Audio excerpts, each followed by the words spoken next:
नमस्कार साथियों, कैसे हैं आप। मेरा नाम निशांत स्वराज हुआ और आप देख रहे हैं रोजगार की जुगाड़ क्लासेस, जहां आपको सरकारी नौकरी के मिलते हैं सबसे आसान और सबसे बेहतरीन तरीका। जैसा कि करंट अफेयर के बारे में आपको बताया गया था कि डेली करंट अफेयर होगा। कल करंट अफेयर इसलिए नहीं हो पाया क्योंकि कल एक वीडियो अपलोड किया गया था जो बिहार के 3 एग्जाम के बारे में आपको जानकारी देता है।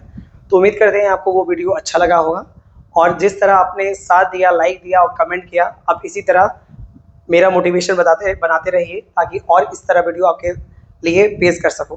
तो बिना समय को बर्बाद किए करंट अफेयर आज के स्टार्ट करते हैं। 29 अगस्त आज डेट है। आज राष्ट्रीय खेल दिवस भी है, तो आप लोग को शुभकामनाएं राष्ट्रीय खेल दिवस का। तो स्टार्ट करते हैं आज का क्लास।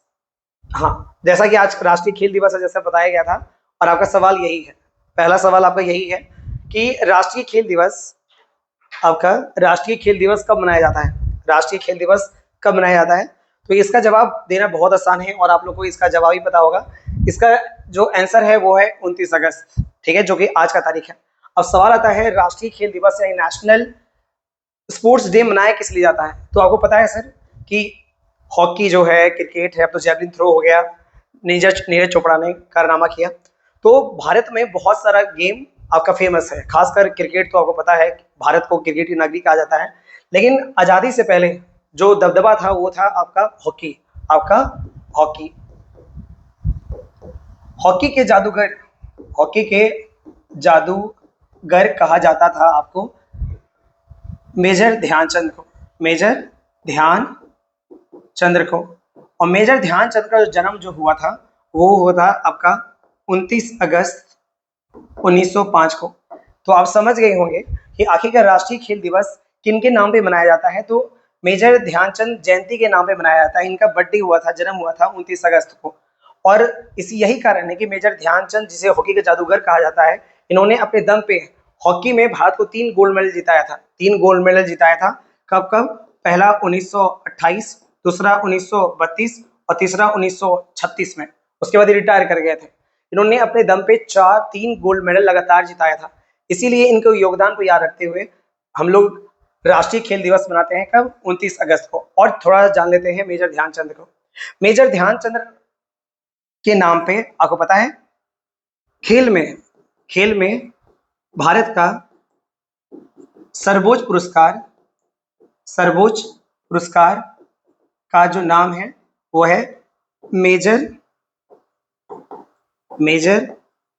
ध्यानचंद खेल रत्न पुरस्कार। तो याद रहे सर, किसी भी खिलाड़ी का सपना होता है कि वो देश का सर्वोच्च खेल सम्मान पाए, जिसका नाम है मेजर ध्यानचंद खेल रत्न पुरस्कार। और आपको पता होना चाहिए कि जब इसका शुरुआत हुआ था 1991-92 में, ये पुरस्कार की शुरुआत हुआ था, उस समय इसका नाम मेजर ध्यानचंद खेल रत्न पुरस्कार नहीं था। उस समय इसका जो नाम था वो था राजीव गांधी खेल रत्न पुरस्कार। राजीव गांधी खेल रत्न पुरस्कार। लेकिन बीजेपी सरकार ने आपका 2021 में बीजेपी सरकार ने 2021 में राजीव गांधी खेल रत्न पुरस्कार का नाम बदलकर मेजर ध्यानचंद खेल रत्न पुरस्कार कर दिया। और अभी इसका नाम क्या है? मेजर ध्यानचंद खेल रत्न पुरस्कार है। तो आपका CHSL ने पूछा है कि राजीव गांधी या खेल रत्न पुरस्कार का नाम बदलकर मेजर ध्यानचंद खेल रत्न पुरस्कार कब कर दिया, तो क्या बोलना है? 2021 में कर दिया गया। खेल में दिया जाना सर्वोच्च सम्मान कौन है? मेजर ध्यानचंद खेल रत्न पुरस्कार। इसकी शुरुआत कब हुई थी? 1991-92 में से शुरुआत हुई थी। और पहला जो पुरस्कार मिला था वो मिला था आपका विश्वनाथ आनंद को। यानी उस समय तो इसका नाम राजीव गांधी खेल रत्न पुरस्कार था, अभी इसका नाम मेजर ध्यानचंद पुरस्कार है। यानी जब राजीव गांधी खेल रत्न पुरस्कार की शुरुआत हुई 1991-92 में, तो पहला प्रतिभागी कौन था, यानी पहला स्पोर्ट्स पर्सन कौन था जो जिसको मिला था, वो है विश्वनाथ आनंद। वो कौन है? विश्वनाथ आनंद है। और आपको पता है सर, विश्वनाथ भारत के पहले ग्रैंड मास्टर थे और ग्रैंड मास्टर का प्रयोग हम चेस के लिए किया करते हैं। यानी इनका संबंध किससे है? इनका संबंध तो खैर संन्यास ले लिए हैं। तो 1991-92 में पहली बार आपका राजीव गांधी खेल रत्न पुरस्कार, अगर वर्तमान का बात किया जाए तो मेजर ध्यानचंद खेल रत्न पुरस्कार मिला था विश्वनाथ आनंद को। और इनका संबंध किससे था? चेस में। तो आपको पता है सर कि भारत का राष्ट्रीय खेल वर्तमान में कोई नहीं है, लेकिन बचपन से हम लोग को पढ़ाया गया था कि भारत का राष्ट्रीय खेल कौन है? हॉकी। लेकिन ये आपका चर्चा में इसलिए रहा था, या लोग इसलिए समझते हैं क्योंकि भारत अभी तक कुल ओलंपिक का बात किया जाए तो गोल्ड मेडल 8 जीत चुका है। यानी हॉकी में भारत ने अभी तक स्वर्ण पदक जितने जीते हैं उनकी संख्या कितनी है? 8। और ये भी एग्जाम में सवाल प्रीवियस है कि आपका भारत ने हॉकी में कुल अभी तक कितना स्वर्ण पदक जीता है? तो वो है 8। अब सवाल आता है कब कब, तो उसका हम साल लिख देते हैं। कब कब उसका हम साल लिख देते हैं। तो स्टार्ट करते हैं। पहला 1928, दूसरा 1932, तीसरा 1936, चौथा 1948, पांचवा 1952, छठा 1956, उसके बाद 1964 और उसके बाद 1980। यानी अगर आप देखिएगा 1928 से 1956 तक 6 बार ओलंपिक हुआ और 6 बार लगातार भारत ने क्या किया? अपना सर्वश्रेष्ठ प्रदर्शन देकर आपका ओलंपिक में गोल्ड मेडल जीता। उसके बाद आपका बीच में गैप हो गया था, फिर 1964 में और आखिरी बार 1980 में। तो आपके एग्जाम में ये भी आया एनडीए 2021 में कि भारत ने ओलंपिक में आखिरी बार स्वर्ण पदक कब जीता? तो इसका आंसर बड़ा सिंपल है, 1980। अगर पहली बार गोल्ड मेडल कब जीता? तो 1928। कुल गोल्ड मेडल कितना बार जीता? तो वो है 8 बार। वो कितना बार है? वो 8 बार है, लेकिन लगातार 6 बार। 6 बार के बाद एक बार 1964 तो 7 हो गया, एक बार 1980। और मेजर ध्यानचंद टीम में कैप्टन कब कब थे? 1928 में, 1932 में और 1936 में। तो खेल में दिया गया योगदान के लिए इनके जन्म तिथि पे मनाया जाता है राष्ट्रीय खेल दिवस। और इनका जन्म कब हुआ था? 29 अगस्त 1905 को। तो एक सवाल आपको दे देते हैं, कमेंट बॉक्स में आप जरूर लिखिएगा कि बंगाल विभाजन किस वर्ष हुआ था? बंगाल विभाजन किस वर्ष हुआ था? तो उम्मीद करते हैं ये सवाल आपको समझ में आया होगा। चलिए अब अगला सवाल की ओर बढ़ते हैं। अगला सवाल की ओर बढ़ते हैं। अब अगला सवाल पढ़ते हैं कि अगस्त 2025 में डीआरडीओ ने किस प्रणाली का पहला उड़ान परीक्षण उड़ीसा तट में सफलतापूर्वक किया? ठीक है, सफल उड़ीसा में आपको पता है सर चांदीपुर है, ठीक है, वहीं से आपका मिसाइल टेस्टिंग होता है। तो अगस्त 2025 में डीआरडीओ किस प्रणाली का पहला उड़ान परीक्षण उड़ीसा तट से सफलतापूर्वक किया? तो वो है integrated air defence weapon system. अगर शॉर्ट में कहा जाए तो integrated air defence weapon system. अब ये है क्या सर, और ये किस संस्था के द्वारा बनाया गया है? वो बनाया गया डीआरडीओ के द्वारा, जो कि भारत सरकार की तरफ से जितना भी आपका हथियार है, तोप है, जितना भी आपका टैंक है, वो बनाता है मेक इन इंडिया के नाम पे। वो कौन है? डीआरडीओ। अब सवाल है सर ये क्या है? तो पूरा नाम है integrated air defence weapon system. ये क्या है? तो सर ये इंटीग्रेटेड मतलब क्या होता है? एकीकृत। एकीकृत मतलब होता है जो एक साथ बहुत सारा काम कर दे। ये जो सिस्टम है ये एक साथ रडार चेक कर सकती है, मिसाइल दाग सकती है और इसमें गन भी लगा हुआ है। यानी ये एक साथ रडार यानी दुश्मनों का पता लगा सकती है कि दुश्मन कहाँ है, प्लस उस पर मिसाइल दाग सकती है, प्लस उसमें गन भी लगा हुआ है। यानी एक ट्रक में आपका ये लगा होगा और उसमें एक साथ ये 3-3 काम होगा। जो विश्व में लगभग 5वां देश है जिसके पास, भारत के पास ये आपका डिफेंस सिस्टम है, जिसका नाम क्या है? Integrated air defence weapon system. तो उम्मीद करते हैं आपको समझ में आया होगा इसकी खासियत क्या है। इसकी खासियत ये है कि एक ही में आपका रडार भी है जो आपका विमान का पता लगाता है, दुश्मन की स्थिति का पता लगाता है, फिर इसमें मिसाइल भी है और इसमें क्या है? गन भी है। और गन कोई ऐसा वैसा गन नहीं है कि 47 गन नहीं है। ये जो गन की जो क्षमता है वो लगभग 500 से 1000 किलोमीटर की दूरी का बंदूक का रेंज है। आप सोच सकते हैं कि एक गन का जो रेंज है वो 500 से 1000 किलोमीटर तक है। ये आपका बनाया गया है भारत सरकार के द्वारा। और किस संस्था के द्वारा बनाया गया है? तो ये संस्था का नाम आपको पता होना चाहिए, जिसका नाम क्या है? डीआरडीओ। अब सवाल आता है सर डीआरडीओ का पूरा नाम क्या है? तो डीआरडीओ का पूरा नाम है defence research and development organisation. Development organisation. तो ये पूरा संस्था का नाम है, ये पूरा संस्था का नाम है। और इस संस्था की स्थापना कब हुई थी? इस संस्था की स्थापना हुई थी 1958 में। और इसके अध्यक्ष कौन है? तो इसका अध्यक्ष आपको पता होना चाहिए सर हर हाल में। इसके अध्यक्ष का नाम है समीर वी कामत। कौन है? समीर वी कामत। तो सवाल आपको समझ में आया कि अगस्त 2025 डीआरडीओ ने, डीआरडीओ का पूरा नाम समझ में आ गया, defence research and development organisation. कब संस्था बनी थी? 1958 में।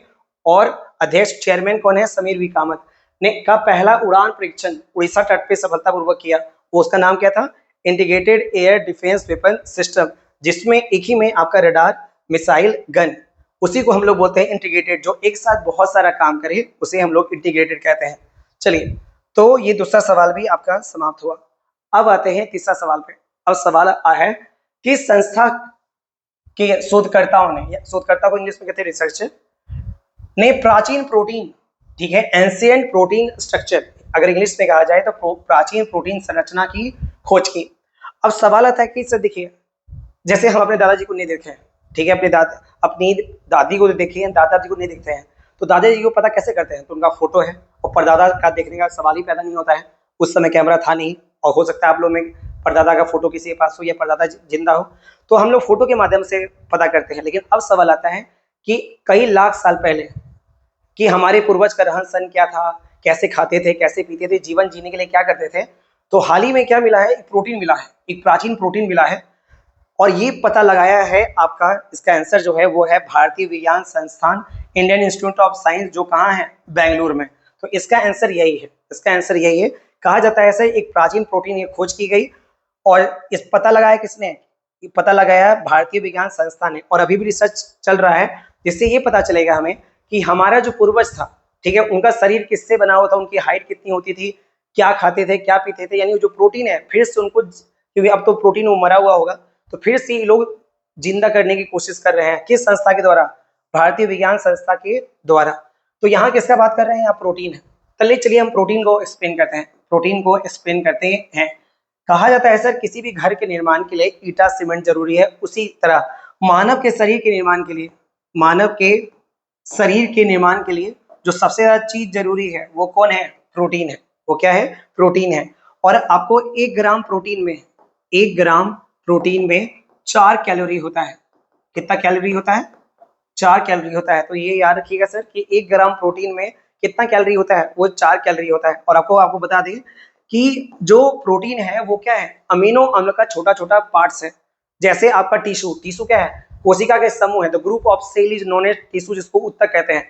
उसी तरह आपका 20 जब अमीनो एसिड मिलकर बनता है, 20 अमीनो एसिड, जिसको इंग्लिश में हिंदी में कहते हैं अमीनो अम्ल, जब 20 अमीनो एसिड मिलता है तो वो बनता है आपका एक प्रोटीन, एक प्रोटीन। तो आपके एग्जाम में आता है कि प्रोटीन की इकाई क्या है? तो प्रोटीन की इकाई है अमीनो एसिड। और एक प्रोटीन बराबर कितना अमीनो एसिड होता है? तो 20 अमीनो एसिड होता है।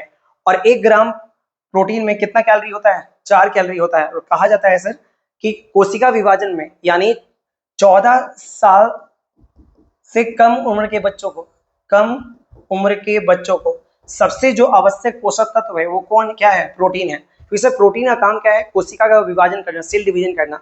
जैसे बच्चा में हम लोग काफी छोटा हुआ करते हैं, धीरे धीरे क्या हो रहा है? आकार बढ़ा, और अभी वर्तमान में इतना नजर आते हैं। तो ये आकार बढ़ने के कारण क्या है? वो है कोशिका का विभाजन।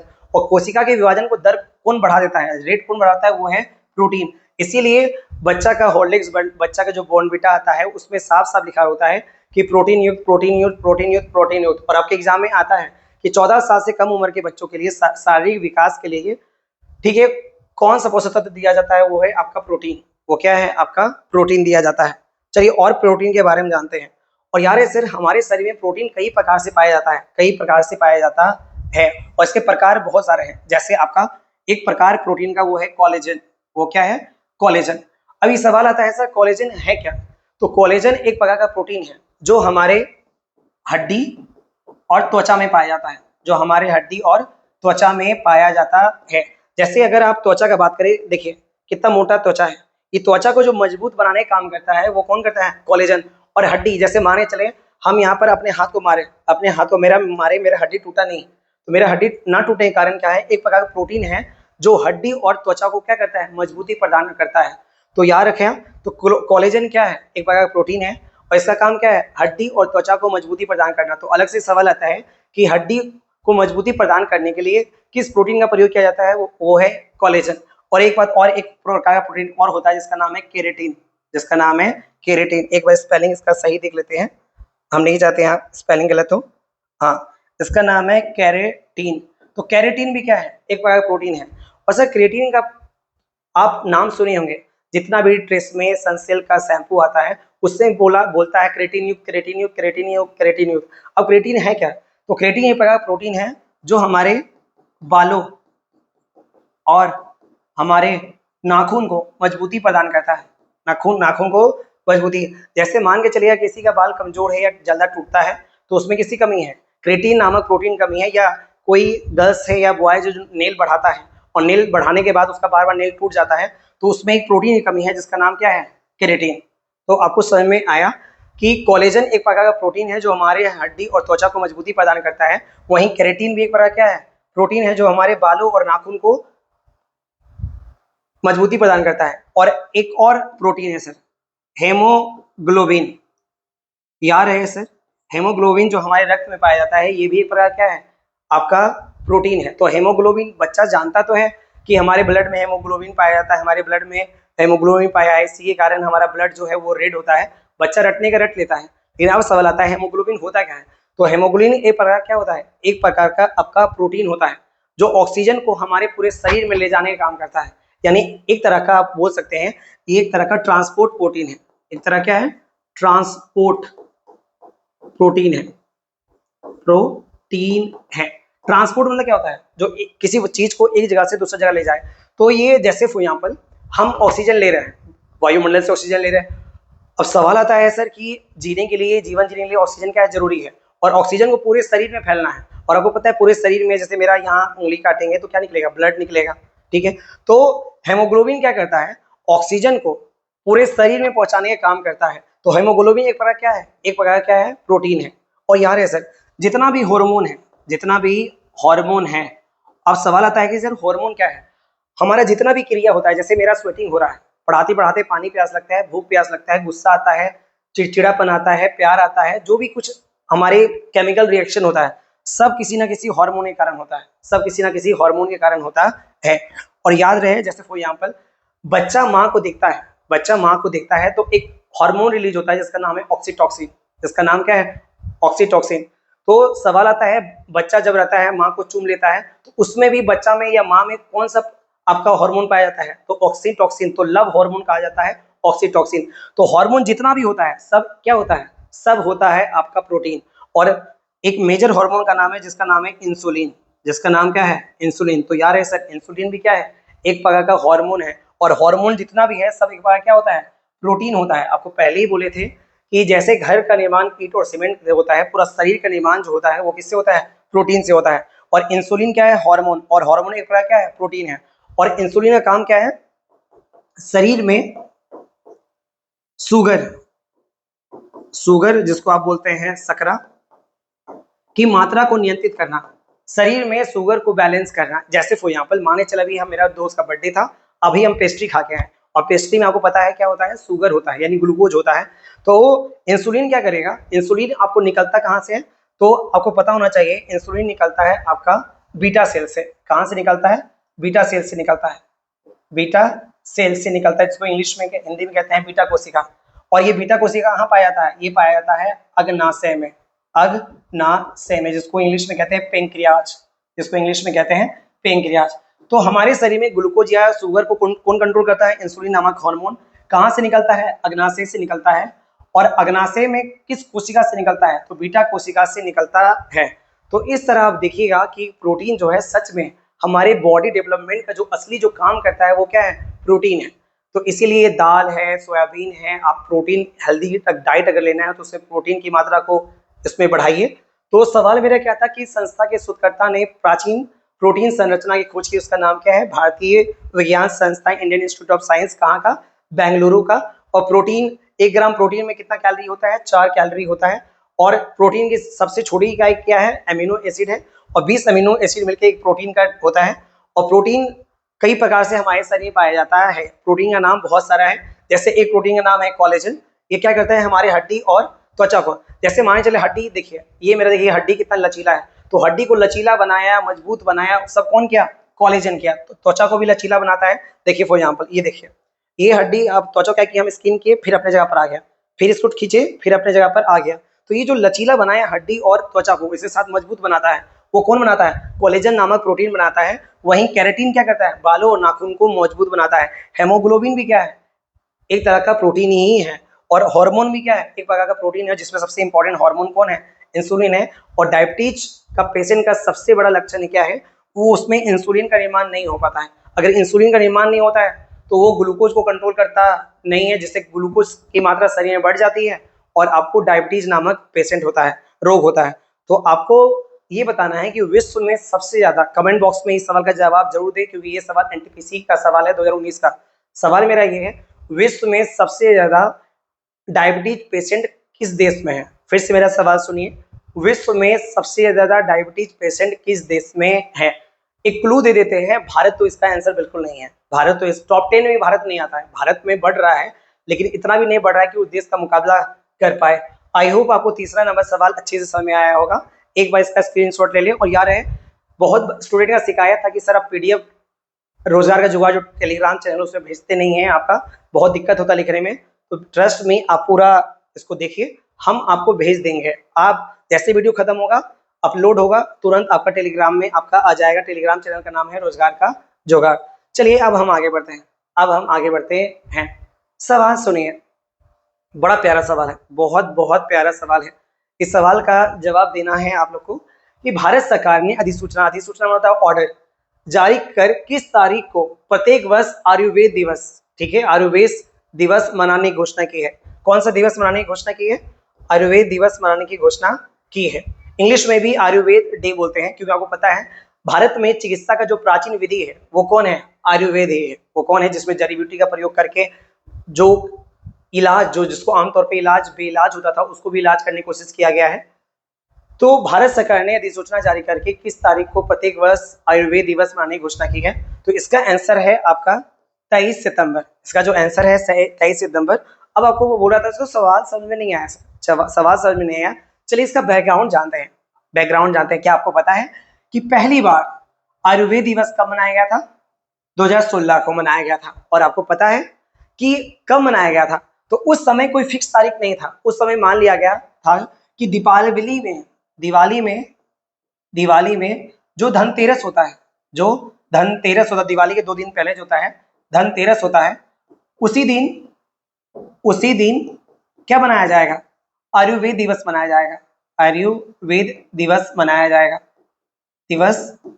जाएगा। ये घोषणा कब हुआ? 2016 में। और आयुर्वेद दिवस किसकी जयंती पर मनाया जाता है? तो धन्वंतरी, ठीक है, धन्वंतरी। आपको पता है सर, धन्वंतरी आयुर्वेद के बहुत बड़े डॉक्टर थे। आपका ये चंद्रगुप्त द्वितीय के दरबार में रहते थे। किसके दरबार में रहते थे? चंद्रगुप्त द्वितीय के दरबार में रहते थे, जिसको चंद्रगुप्त विक्रमादित्य भी कहते हैं, उन्हीं के नाम पे। और याद रहे, धन्वंतरी जो है वो हिंदू धर्म में आयुर्वेद के देवता हैं। यानी ये जो मेरे लिए भी चौंकाने वाला था कि इस तरह देवता का नाम आज तक नहीं सुने, क्योंकि हम टीचर हैं, हम बच्चों को खूब बताए हैं कि अकबर से पहले नवरत्न चंद्रगुप्त द्वितीय के दरबार में रहता था और उसमें जो प्रसिद्ध चिकित्सक था उसका नाम क्या था? धन्वंतरी। बाद में हमको पता चला कि धन्वंतरी जो नाम रखा गया है ये एक ओरिजिनल वेद में एक देवता है जिसका नाम है धन्वंतरी, उनके नाम पे रखा गया था। धन्वंतरी को विष्णु का अवतार माना जाता है और ये आयुर्वेद के देवता थे। अगर आप गूगल मारिएगा तो वहां पे गूगल में सर्च मारिएगा गॉड ऑफ आयुर्वेदा, ठीक है, हिंदी मीडियम वाला बच्चा मारेगा आयुर्वेद के देवता, ठीक है, तो आपका आ जाएगा धन्वंतरी। और ये वो धन्वंतरी नहीं जो चंद्रगुप्त द्वितीय के दरबार में रहते थे, ये विष्णु पुराण में लिखा गया है कि विष्णु के एक अवतार थे जिसका नाम था धन्वंतरी। तो यहाँ धन्वंतरी जो है वो है देवता, और जबकि धन्वंतरी इंसान का नाम था जो चंद्रगुप्त द्वितीय दरबार में 9 रत्न में से एक थे। और ये भी क्या थे? ये भी चिकित्सक ही थे। तो धन्वंतरी जो है वो चंद्रगुप्त द्वितीय वाला धन्वंतरी नहीं है। ये धन्वंतरी जो आयुर्वेद के देवता है ना, उन्हीं के नाम पे मनाया गया है। अब दिक्कत क्या था सर कि 2016 से ये मनाना स्टार्ट हो गया है आयुर्वेद दिवस। अब सवाल आता है कि आपको पता है, देखिए भारत जो कैलेंडर चलता है वो शक संबंध पे चलता है कि जैसे 15 अगस्त फिक्स है कि 15 अगस्त अब सैटरडे हो संडे हो, उससे कोई फर्क नहीं पड़ता। लेकिन आपको पता है दीपावली जो है वो हर साल अक्टूबर महीना में, नवंबर महीना में, कभी अक्टूबर के प्रथम में, कभी अक्टूबर के लास्ट में, कभी नवंबर के स्टार्ट में, कभी नवंबर के एंड में होते रहता था। तो इससे बहुत कठिनाई होती थी स्कूल को, सरकारी कार्यालयों को एक साल में नीति तैयार करने में कि आयुर्वेद दिवस कब मनाएं, क्योंकि आयुर्वेद का तो फिक्स दिवस होता नहीं था कि धनतेरस कब होगा। तो किसी वर्ष दिवाली पहले आ गया, किसी वर्ष दिवाली बाद में आ गया, तो सरकारों को काफी दिक्कत होती थी। तो सरकार ने कहा कि स्कूल में लोगों को महत्व समझाना है, सरकारी कार्यालय में दिवस के रूप में मनाना है, सजाना है, लोगों को जागरूक करना है, तो एक फिक्स डे तय कर दिया जाए। तो 2025 में बीजेपी सरकार ने कहा कि ये जो है दीपावली के धनतेरस के दिन जो मनाया जाता है, जो कि फिक्स होता नहीं है, इसी मनाने में कई सारी कठिनाई आती है। इसी को देखते हुए भारत सरकार ने 2025 में तय कर दिया कि अब धनतेरस के दिन नहीं मनाया जाएगा, अब फिक्स कर दिया गया है 23 सितंबर को मनाया जाएगा, 23 सितंबर को मनाया जाएगा। तो उम्मीद करते हैं आपको अब समझ में आया होगा कि आखिरकार ये सवाल क्या है।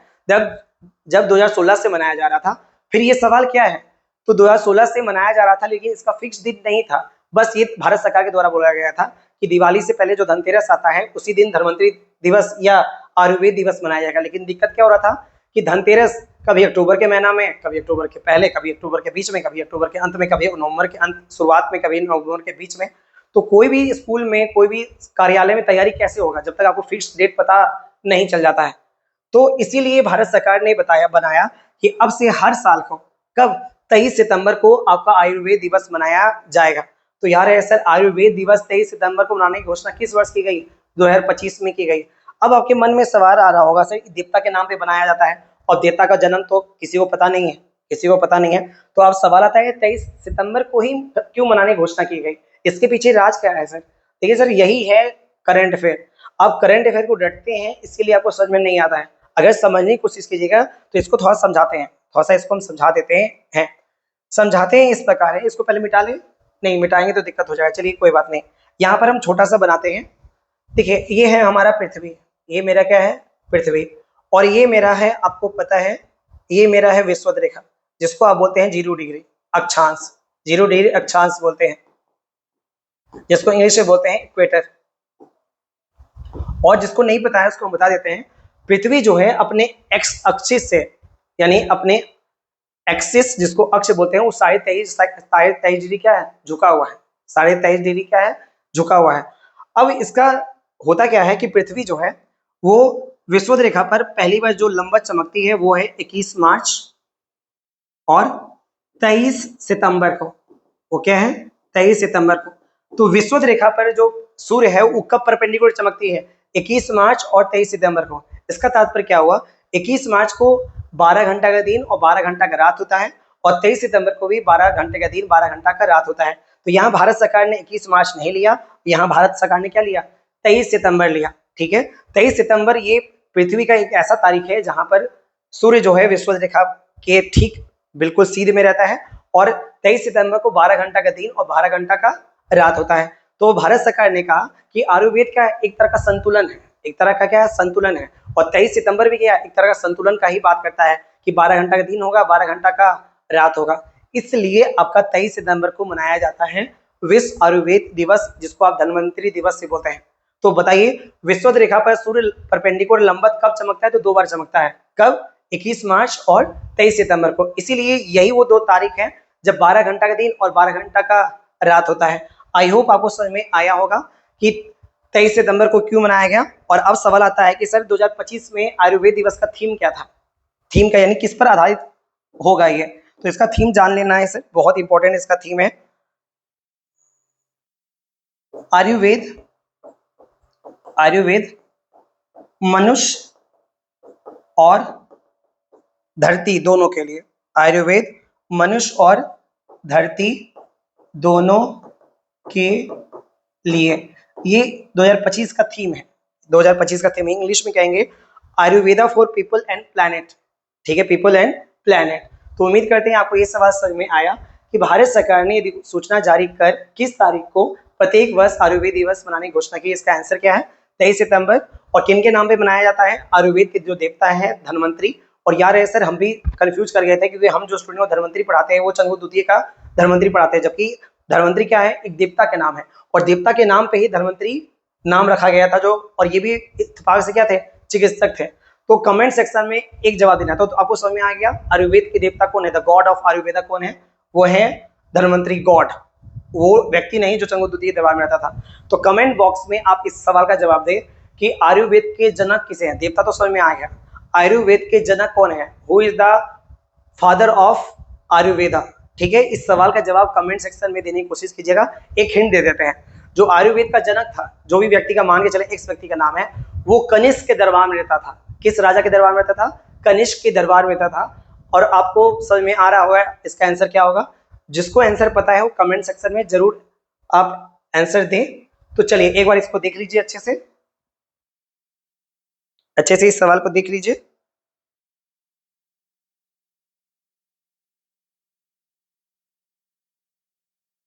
चलिए अब आगे, अब आते हैं पांचवा सवाल। हाल ही में प्रधानमंत्री मोदी ने किस कंपनी की पहली इलेक्ट्रॉनिक व्हीकल, जिसको ईवी बोलते हैं, ठीक है, को हरी झंडी दिखाई है, जिससे गुजरात से प्लांट 100 देशों में निर्यात किया जाएगा। यानी एक फैक्ट्री स्थापित की है जिसमें एक कार का इलेक्ट्रॉनिक व्हीकल बनेगा, ठीक है, और वो लगभग पूरे 100 देश में क्या होगा, एक्सपोर्ट होगा, यानी बेचा जाएगा। यानी मेकिंग इंडिया का इससे बड़ा एग्जाम्पल आपको देखने को नहीं मिलेगा। अभी तक जो बड़ी बड़ी कार कंपनी है, हुंडई है, देखिए जापान की है, BMW है जर्मनी की है, ऑडी है जर्मनी की है, आपका टेस्ला है तो यूएस की कंपनी है। तो जितनी भी बड़ी बड़ी कंपनी है आपका भारत में, वो कहाँ की है, विदेश की है। लेकिन अब विदेश में भारत कंपनी की गाड़ी निर्यात होगी, तो इससे बड़ा एग्जाम्पल क्या हो सकता है मेक इन इंडिया का। तो वो भी कितने देशों में, 100 देशों में। अब सवाल है तो कौन कार की कंपनी है जो इलेक्ट्रॉनिक व्हीकल इतना मजबूत बनाएगी जो 100 देशों में निर्यात किया जाएगा। तो Tata Motors, Mahindra, Maruti Suzuki, Hyundai India. तो इसका जो आंसर है वो है आपका मारुति सुजुकी, ठीक है, इसका आंसर है क्या है, मारुति सुजुकी। तो हुआ क्या है कि गुजरात में एक स्थान है जिसका नाम है हसलपुर, जिसका नाम क्या है, हसलपुर। नए मोदी ने यहीं पर मारुति सुजुकी के प्लांट का उद्घाटन किया, जहां पर इलेक्ट्रॉनिक व्हीकल बड़ी मात्रा में बनी जाएगी, और इतनी बड़ी मात्रा में बनी जाएगी जो 100 देशों से अधिक देशों में क्या किया जाएगा, इसे निर्यात यानी बेचा जाएगा। यानी अब भारत की कार की जो धुन है वो पूरे विश्व में रहेगी, और हर कार के पीछे लिखा रहेगा making India, making India, making India. तो ये बड़ी गर्व की बात है। तो ये गुजरात में कहाँ बनेगा सर, हसलपुर में बनेगा। और किस कंपनी ने से शुरुआत की है, मारुति सुजुकी की शुरुआत की है। और कितने देशों में निर्यात किया जाएगा, 100 देशों में निर्यात किया जाएगा। चलिए हम थोड़ा गुजरात के बारे में जान लेते हैं, थोड़ा गुजरात के बारे में जान लेते हैं। तो गुजरात, गुजरात आपको पता है गुजरात के पास 1600 किलोमीटर समुद्री सीमा है, समुद्री सीमा है, जिसको कोस्टल लाइन कहते हैं। और आपको पता होना चाहिए भारत की सबसे बड़ी समुद्री सीमा किसके पास है, वो है गुजरात के पास। सबसे लंबी समुद्री सीमा वाला राज्य कौन है, वो है गुजरात। गुजरात का स्थापना हुआ 1 मई 1960 में। तो आप खुद बताइए सर, गुजरात राज्य कब बना, महाराष्ट्र से अलग हुआ था, तो गुजरात राज्य कब बना, 1 मई 1960 को। तो आप बताइए गुजरात दिवस, ये गुजरात डे कब मनाया जाता होगा, जब उसका, जैसे मेरा बर्थडे एक निश्चित तारीख होता है, उसी तरह गुजरात पहले महाराष्ट्र में हुआ करता था। और ये कब अलग हुआ, महाराष्ट्र एक नया राज्य बना, वो है 1 मई। तो 1 मई को ही गुजरात स्थापना दिवस मनाया जाता है, गुजरात स्थापना दिवस मनाया जाता है, ठीक है। और इसके बारे में और जान लेते हैं गुजरात के बारे में। तो गुजरात में नंबर ऑफ जो डिस्ट्रिक्ट है वो है 34। तो याद करना आसान है सिर्फ। बिहार में 38 जिला है, तो 4 जिला मात्र कम है कहाँ, गुजरात में। तो याद करना आसान है कि गुजरात में कितना है, 34 जिला है। और गुजरात का हम बात कर लेते हैं कि गुजरात के राज्यपाल कौन है वर्तमान में, राज्यपाल कौन है वर्तमान में, वो है आचार्य देवव्रत। कौन है, आचार्य देवव्रत। वहीं अगर सीएम का बात करें, वहीं हम सीएम का बात करें तो गुजरात के सीएम का नाम है भूपेंद्र भाई पटेल, भूपेंद्र भाई पटेल। ये गवर्नर और सीएम का नाम है, ये गवर्नर और सीएम का नाम है। और इसके अलावा वहां विधानसभा जो सीट है, विधानसभा जो सीट है वो है आपका 182। वो कितनी है, 182 है। वहीं राज्यसभा जो सीट है वो है आपका 11। और लोकसभा जो सीट है वो है आपका 26। विधान परिषद पाई नहीं जाते हैं। तो ये आपका यहाँ नजर आ गया कौन, गुजरात। गुजरात की राजधानी भले गांधीनगर है, लेकिन सबसे बड़ा जो शहर है वो आपका कौन है, वो आपका अहमदाबाद है। और गुजरात का हाईकोर्ट भी कहाँ है, अहमदाबाद में ही है। तो चलिए आज जो सवाल डिस्कशन कर रहे हैं इसको समझ में आया, फिर से एक बार पढ़ लेते हैं। हाल ही में प्रधानमंत्री नरेंद्र मोदी ने किस कंपनी की पहली इलेक्ट्रॉनिक व्हीकल को हरी झंडी दिखाई है, जिससे गुजरात के प्लांट से 100 देशों में निर्यात किया जाएगा। तो गुजरात में प्लांट तो है राज्य में, लेकिन शहर का नाम क्या है, हसलपुर। और कंपनी का नाम क्या था, मारुति सुजुकी। और गुजरात के बारे में आपको पता है, इसके पास समुद्री सीमा कितना है, 1600 किलोमीटर है, जो पूरे भारत की सबसे लंबी समुद्री सीमा है। विधानसभा सीट कितना है, 182। राज्यसभा सीट कितना है, 11। लोकसभा सीट है 26। गुजरात का स्थापना कब हुआ था, 1 मई 1960 में, इसीलिए 1 मई को गुजरात स्थापना दिवस मनाया जाता है। और इसके गवर्नर कौन है? आचार्य देवव्रत। और सीएम कौन है? भूपेंद्र भाई पटेल। और गुजरात में जो आपका जो जिला है वो कौन है, कितना है? वो है 34। और आपको एक बात और बता देते हैं सर कि गुजरात का इतिहास बहुत पुराना है, सिंधु घाटी सभ्यता से चल रहा है गुजरात का इतिहास। यानी आप बोल सकते हैं कि सिंधु घाटी का दो बड़ा स्थल आपका कौन कौन? लोथल और आपका धोलावीरा। धोलावीरा, ये दोनों सिंधु घाटी सभ्यता का महत्वपूर्ण स्थल है। और ये दोनों वर्तमान में कहाँ है? ये दोनों वर्तमान में गुजरात में। ठीक है, तो आप देखिए सर, सवाल मेरा क्या था, इसको मैंने ज्योग्राफी से जोड़ दिया, समुद्री सीमा, फिर इसने Vidhan Sabha, Rajya Sabha, Lok Sabha, CM, governor, politics जोड़ दिया। अब आ गया यहाँ पर लोथल, कालीबंग और धोलावीरा, तो इसको जोड़ दिया मैंने हिस्ट्री से। तो करंट अफेयर को पढ़ाने का असली तरीका यही है, इसमें हिस्ट्री, ज्योग्राफी, पॉलिटी, इकोनॉमिक्स यही आ जाता है, ये सब आ जाता है अगर आप अच्छे ढंग से पढ़े तो। ठीक है, तो अब आपको आपके लिए एक सवाल छोड़े जा रहे हैं कि धौलावीरा को विश्व विरासत स्थल, वर्ल्ड हेरिटेज साइट किस वर्ष घोषित किया गया? फिर से सवाल सुन लीजिए और कमेंट बॉक्स में जरूर आप जवाब दे सकते। कमेंट बॉक्स में जवाब देने पर मेरा भी मोटिवेशन बढ़ता है कि मेरे बातों को स्टूडेंट सीरियसली लेते हैं। तो मेरा कहना है कि धौलावीरा को विश्व विरासत स्थल किस वर्ष घोषित किया गया? और धौलावीरा और लोथल कहाँ है? गुजरात में है। आई होप आपको ये सवाल समझ में आया होगा, इस बार जल्दी से देख लीजिए।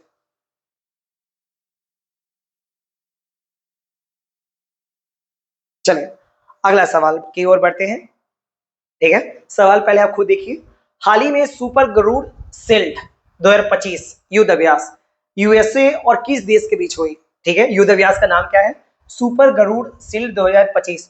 और यहाँ सर एक पूरा युद्ध अभ्यास पे एक वीडियो बनाया है, जो अभी तक नहीं देखे हैं तो आप जाइए वीडियो सेक्शन में, रोजगार के जुगाड़ में आपको जो पहला वीडियो है या दूसरा वीडियो है, आपको युद्ध अभ्यास का ही नजर आ जाएगा। तो सुपर गरुड़ शील्ड 2025 युद्ध अभ्यास यूएसए और किस देश के बीच हुआ था? Option A Bharat, option B चीन, option C Indonesia, option D Japan. तो भारत नहीं है सर, चीन नहीं है, जापान नहीं है, तो इसका आंसर जो है वो है इंडोनेशिया। इसका जो आंसर है वो क्या है? इंडोनेशिया है। यानी भारत को इससे मतलब नहीं है, ये दो देश के, लेकिन फिर भी क्या है, भारत वाला बच्चा क्या करता है? पढ़ लेता है, और जो विभिन्न दो देशों के बीच होता है वो पढ़ता नहीं है। और कभी कभी एसएससी, एनटीपीसी, बिहार टीचर के एग्जाम में क्या देता है? अंतर्राष्ट्रीय दो देशों के बीच जो युद्ध अभ्यास होता है वो भी कभी कभी दे देता है। इसलिए हम रिस्क नहीं लेना चाहते थे, इसीलिए ये सवाल आपको दे दिए कि गरुड़ शील्ड 2025 का युद्ध अभ्यास किस दो देश के बीच होगा? यूएसए और इंडोनेशिया के बीच होगा। तो आपको पता है सर, भारत और यूएसए के बीच भी बहुत सारा युद्ध अभ्यास होता है, बहुत सारा युद्ध अभ्यास होता है। एक बार क्विक रिवीजन करवा देते हैं, एक बार क्विक रिवीजन करा देते हैं। एक का नाम तो पूरा सिर्फ युद्ध अभ्यास है, एक का नाम क्या है? युद्ध अभ्यास। युद्ध अभ्यास का ही नाम युद्ध अभ्यास है। किसके बीच होता है? भारत यूएसए के बीच होता है। फिर आगा आपका आएगा टाइगर ट्रम्प। टाइगर ट्रम्प ये आपको पढ़ाया गया था। टाइगर ट्रम्प भी किसके बीच होता है? भारत और यूएसए के बीच होता है। फिर आगे आएगा आपका वज्र प्रहार। वज्र प्रहार, वज्र प्रहार भी किस दो देश के बीच होता है? भारत और यूएसए के बीच होता है। अगला आएगा कोप इंडिया। कोप इंडिया ये भी भारत और यूएसए के बीच होता है, लेकिन सर 2023 के बाद अभी तक ये हुआ नहीं है, ये हुआ नहीं है। लेकिन फिर भी आपको याद रखना है कि भारत और यूएसए के बीच आपका 4 युद्ध अभ्यास होता है। कौन कौन? एक युद्ध अभ्यास टाइगर ट्रम्प, वज्र प्रहार और कोप इंडिया। कोप इंडिया 2023 के बाद अभी तक नहीं हुआ है। और यार है सर एक और युद्ध अभ्यास है, एक और युद्ध अभ्यास है जिसका नाम है मालाबार। जिसका नाम क्या है? मालाबार युद्ध अभ्यास। तो आपको कमेंट सेक्शन में लिखना है, और ये आपको पढ़ाया गया था। मालाबार युद्ध अभ्यास जो है वो 4 देशों के बीच होता है। भारत और यूएसए तो है ही, 2 देश की और सेनाएं भाग लेती हैं। तो आपको कमेंट सेक्शन में बताना है कि मालाबार युद्ध अभ्यास में भारत और यूएसए के साथ साथ और कौन देश है जो भाग लेते हैं, कौन देश है जो भाग लेते हैं। तो उम्मीद करते हैं आपको ये सवाल आता होगा। तो कौन कौन है आपका? है भारत और यूएसए के बीच युद्ध अभ्यास का नाम, युद्ध अभ्यास है टाइगर ट्रम्प है, वज्र प्रहार है और कोप इंडिया है, और मालाबार युद्ध अभ्यास 2 देश और हैं। अब आते हैं अगले सवाल पर। अब आते हैं अगले सवाल, एक बार इसको अच्छे से देख लीजिए। हाँ, लिथुआनिया की नई प्रधानमंत्री कौन बनी? लिथुआनिया की नई प्रधानमंत्री कौन बनी? और यार इसे लिथुआनिया यूरोप में एक देश है, बहुत छोटा सा देश है, बहुत छोटा सा देश है। इसके नई प्रधानमंत्री, तो सवाल क्या है? लिथुआनिया के नई प्रधानमंत्री कौन बनी? नहीं है सर तो समझ जाइए फीमेल ही होंगी। तो मारिया सारापोवा नहीं, हेनरी विलियम नहीं, ईगा रूगी नियेने। ठीक है, तो इसका आंसर है ईगा रूगी नियने। नाम काफी यूनिक है सर, तो कभी कभी क्या है हार्ड नाम भी हमको सही दे देता है, क्योंकि इतना हार्ड नाम रहता है कि ऑप्शन छट जाएगा कि इतना आसान नाम नहीं था, मारिया शारापोवा इतना सीधा सीधे नाम नहीं था, कुछ हार्ड नाम था, कुछ हार्ड नाम था। तो इसका आंसर क्या हो गया, इंगा रुगिनियने। तो लिथुआनिया क्या है, लिथुआनिया की राजधानी चलिए लिखते हैं। लिथुआनिया की राजधानी जो है वो है विल्नियस। उसकी राजधानी क्या है, विल्नियस। और आपको पता है सर ये लिथुआनिया जो कंट्री है ना वो बाल्टिक सागर के किनारे है। क्या है, बाल्टिक सागर के किनारे है। और बाल्टिक सागर के किनारे 3 देश है, बाल्टिक सागर के किनारे 3 देश हैं, वो है एस्टोनिया, लाटविया और लिथुआनिया। और कौन है, लिथुआनिया। और ये तीनों देश को मिला के हम लोग बोलते हैं बाल्टिक देश। क्या बोलते हैं, बाल्टिक नेशन बोलते हैं, बाल्टिक नेशन बोलते हैं। तो ये सवाल प्रीवियस है सर कि तीनों बाल्टिक सागर किनारे है इसीलिए बाल्टिक नेशन बोलते हैं, बाल्टिक नेशन बोलते हैं। तो बाल्टिक देश में या बाल्टिक समूह में कौन कौन 3 देश आते हैं, एस्टोनिया, लाटविया और लिथुआनिया। और सवाल मेरा क्या था, लिथुआनिया के नए प्रधानमंत्री कौन बनी, उसका नाम है इंगा रुगिनियने।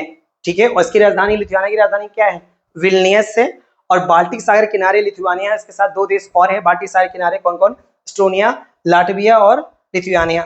चलिए अब आते हैं आखिरी सवाल पे। तो ये हमारा आखिरी सवाल है, ये हमारा आखिरी सवाल है, बढ़िया से पढ़िए। फाइट क्या है सर, जिस तरह आईसीसी जो है वो क्रिकेट की सर्वोच्च संस्था है, उसी तरह चेस की जो सर्वोच्च संस्था उसका नाम है FIDE। अब पढ़िए फिर से, FIDE ने, फाइट इसको कभी नहीं पढ़ना है, FIDE पढ़ना क्योंकि शॉर्ट फॉर्म है ये। FIDE ने विश्व कप 2025 यानी चेस का विश्व कप का बात कर रहा है, का आयोजित किया जाएगा, यानी कहाँ आयोजित किया जाएगा 2025 का।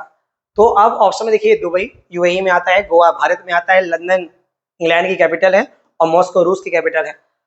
तो आप बताइए सर इसका आंसर क्या होगा। तो बहुत गर्व से कहिए इसका आंसर होगा हमारा देश में एक छोटा सा राज्य जिसका नाम क्या है, गोवा। यानी बहुत साल के बाद सर कहा जाता है कि शतरंज का विश्व कप जो होगा वो कहाँ होगा, गोवा में होगा। तो पहले ये जान लेते हैं कि FIDE है क्या, FIDE है क्या। तो FIDE का पूरा नाम जान लेते हैं, पूरा नाम जान लेते हैं। इंटरनेशनल चेस फेडरेशन कहा जाता है, इंटरनेशनल चेस फेडरेशन कहा जाता है, फेडरेशन कहा जाता है। आपको पता है सर FIDE जो फ्रेंच शब्द है, फ्रेंच में बहुत खतरनाक नाम है, इसीलिए जो इंग्लिश नाम है इसका नाम है इंटरनेशनल चेस फेडरेशन। इसका जो मुख्यालय है, हेडक्वार्टर जिसको बोलते हैं, मुख्यालय जो है वो आपका है आपका स्विट्जरलैंड में, लॉजेन, स्विट्जरलैंड में आपका है। तो यार इसे इंटरनेशनल चेस फेडरेशन जो इस विश्व कप करा रहा है चेस का, वो कहाँ होगा, वो गोवा में होगा। और इंटरनेशनल चेस फेडरेशन जिसको FIDE बोलते हैं, इसका मुख्यालय कहाँ है, लॉजेन आपका स्विट्जरलैंड में है। और आपको बता दें सर कि इस बार भारत से बहुत सारे डी गुगेस हैं, R प्रगनंदन है, तो बहुत बड़ा बड़ा नाम है जिससे बहुत उम्मीद किया जा रहा है कि इस बार वो विश्व कप चेस में जीतेंगे। तो आखिरकार ये आखिरी बार कब हुआ था, ये आखिरी बार हुआ था 2023 में। हाँ, प्रत्येक 2 साल में होता है, प्रत्येक 2 साल में होता है, 2023 में हुआ था। और आपको पता है इसके विनर कौन थे, 2023 में जो FIDE ने विश्व कप 2025 कराया था, इसके विजेता कौन थे, उसके विजेता जो थे उसका नाम है आपका मैग्नस कार्लसन। कहा जाता है सर ये नॉर्वे के हैं, 21 देश के हैं, नॉर्वे के हैं, यही जीते थे, अभी भी सर रैंक 1 पे हैं। और आपको पता है ये किसको हरा के जीते थे, ये भारतीय को ही, यानी उपविजेता जो थे वो भारतीय ही थे, और उसका नाम था आपका R प्रगनंदन था। तो विजेता यही थे, मैग्नस कार्लसन, कहाँ है, नॉर्वे के हैं। और आपको पता होना चाहिए ये 2011 से रैंक 1 पे चल रहे हैं, इनका वर्ल्ड रैंकिंग जो है वो है 1। और कब से है, 2011 से है, इतना लंबा ये वर्ल्ड रिकॉर्ड बनाया है, सबसे लंबे समय तक रैंक 1 पे रहने वाले। तो खूब आता है सर कि विश्व चेस रैंकिंग में कौन सा खिलाड़ी 1 नंबर पे है, वो कौन है, मैग्नस कार्लसन। ठीक है, और 21 देश के हैं, ये नॉर्वे के हैं। और इस बार 2025 में आपका कहाँ हो रहा है, वो आपका गोवा में हो रहा है। तो इस बार बहुत उम्मीद है सर भारतीय से, क्योंकि आपको पता है भारतीयों ने एक झंडा गाड़ा है कहाँ, चेस खेल में। तो आग प्रगनंदन है आपका, डी गुगे से एक खिलाड़ी हैं जो चेस में कारनामा किए हैं और आगे भी करते रहेंगे। तो तो उम्मीद करते हैं आपको ये सवाल समझ में आया हो कि FIDA विश्व कप 2025 का आयोजन कहाँ किया जाएगा, गोवा में किया जाएगा। FIDA का एक फ्रेंच नाम है जिसका फुल फॉर्म आपको याद करने की जरूरत नहीं है। इसका ओरिजिनल फुल फॉर्म है इंटरनेशनल चेस फेडरेशन। इसका मुख्यालय है लॉजेन, स्विट्जरलैंड। 2023 में हुआ था। इसका विजेता कौन थे? Magnus Carlsen. Sir Magnus Carlsen का एक इंटरव्यू पढ़े थे, ठीक है। मैग्नस कार्लसन ने एक इंटरव्यू में इतना अच्छा बात कहा था, तो सोचिए आपको एक शेयर कर ही देते हैं, थोड़ा सा आप ही जान लेते हैं कि मैग्नस कार्लसन कौन सा आदमी है। इन्होंने कहा था कि देखिए सर, दुनिया में एक कहावत बहुत प्रसिद्ध है कि डिसिप्लिन बीट्स टैलेंट, यानी अगर आप कंसिस्टेंस रहें, अगर आप नियमित रहें, तो जो टैलेंटेड व्यक्ति है उसको भी क्या कर सकते हैं, पछाड़ सकते हैं, ठीक है। लेकिन मैग्नस कार्लसन ने उससे ही बढ़ के एक बात की थी। इन्होंने कहा था कि discipline can defeat by obsession, यानी जो डिसिप्लिन है, अनुशासन है, वो ऑब्सेशन के द्वारा भी पराजित किया जा सकता है।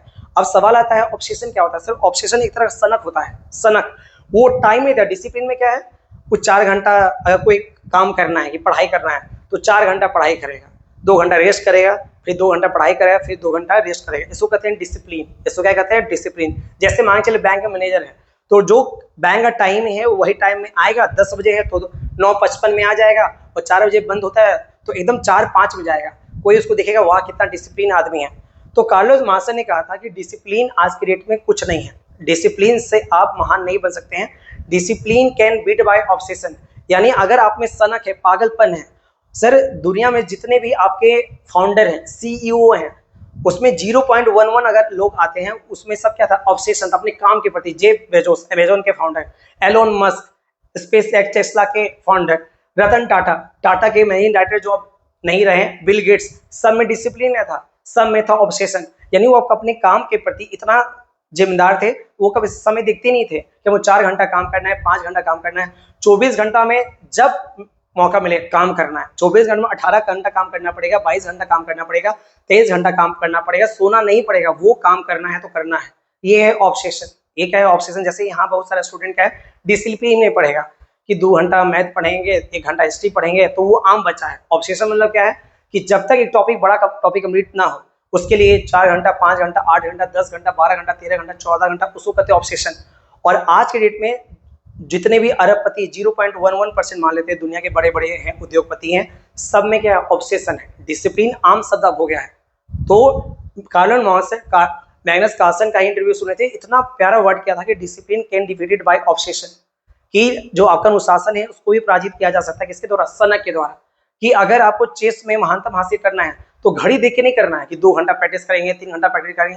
जब तक आपका अंदर दिल से बात ना कर दे कि हाँ अब नहीं, तो रात भर, दिन भर खेलते रहते थे। कहा जाता था, इन्होंने अपने इंटरव्यू में कहा था, 24 घंटे में 18 घंटा खेलते थे अपना तरह तरह से। इधर ये सामने वही आ जाते थे, फिर कंप्यूटर के साथ खेलते, तब जाके आज ये इतना महान बने हैं। तो ये आपका आज 8 तक का सवाल है। तो आज करंट अफेयर में आज यहीं तक। तो आप बताइए आज का करंट अफेयर क्लास कैसा लगा? ठीक है, जिसमें आपको हिस्ट्री, ज्योग्राफी, करंट अफेयर सब कुछ बताया गया है। तो उम्मीद करते हैं आज का क्लास आपको अच्छा लगा होगा। और जो भी सवाल दिया गया है आपको, प्लीज सवाल कमेंट बॉक्स में जरूर दें, और सब्सक्राइब करें, लाइक करें और शेयर करें। तो आज से वह यहीं समाप्ति। धन्यवाद। टेलीग्राम में इसको भेज दिया जाएगा जैसे ही अपलोड हो जाएगा। चलिए।